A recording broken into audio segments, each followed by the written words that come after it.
Hi, my name's Alex Dolphin and welcome back to another episode of Ex Ante. Today we're going to discuss the case Smuck v. Hansen. This case was heard in the D.C. Circuit Court of Appeals in the year 1969. Let's go ahead and jump into the facts of the case. So there was a lawsuit prior to this lawsuit, and in that lawsuit it was a class action on behalf of black and poor children in D.C., and they sued the Board of Education for D.C., arguing that the board had instituted and was maintaining policies that were in direct conflict with the children's constitutional right to a fair education. So basically there was obscene racial bias in the education system in D.C., and these poor children and these black children brought a lawsuit against the D.C. board, and they won this lawsuit. This class action was won by the plaintiffs. So the school board had a choice after that. They're going to say, are we going to appeal this lawsuit, or are we going to just let the judgment rest and be done with this? So the school board took a vote, and the school board decided, hey, let's not appeal this lawsuit. It's not a good look for us. Let's just figure out our problem and fix it and not appeal this and make it a bigger deal than it already is. So they made that decision. Now, there was a superintendent of the D.C. school district, the last name of Hansen, Dr. Carl Hansen. And Dr. Carl Hansen didn't like this. He thought the lawsuit was wrongly decided and he wanted to appeal it. So he filed a motion to intervene underneath FRCP Rule 24. And he argued that he wanted to intervene in this lawsuit and to appeal it and to, try and get the judgment overturned. 20 parents intervened with him as well. So it's this intervention. And the court has to decide, was this intervention just? Should the federal courts allow this type of an intervention? So the court analyzes two distinct groups and whether their interventions are okay underneath the rules.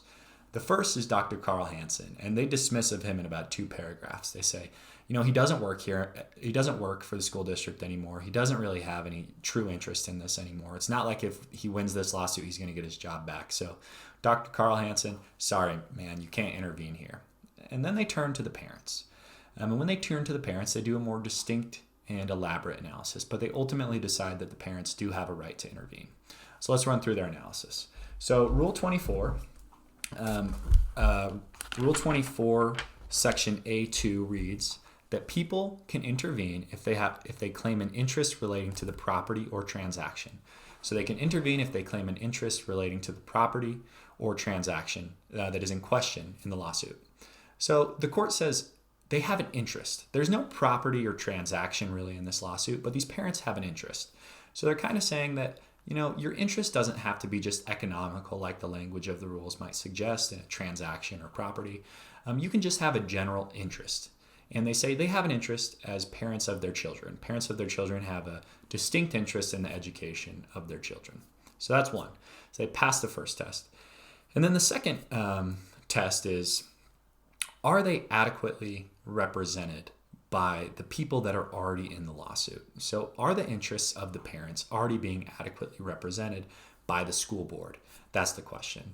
And the school board has a pretty decent argument on its hand because the school board is elected. And because it's elected, it's meant to represent all parents within the school district. But the court ultimately says that these parents themselves have a more distinct and parochial interest in their children than the school board does. So that they say that they have an interest different from the school board, which is not being represented by the school board in this instance. And so for that reason, if they're not allowed to intervene in this lawsuit, then their interest won't be adequately represented. So the court says the parents are allowed to intervene. 1, property or transaction, not necessarily economical. They do have an interest though. And then 2, they're not being adequately represented by the school board in this lawsuit. So because they have a different interest from the school board, they should still be allowed to intervene.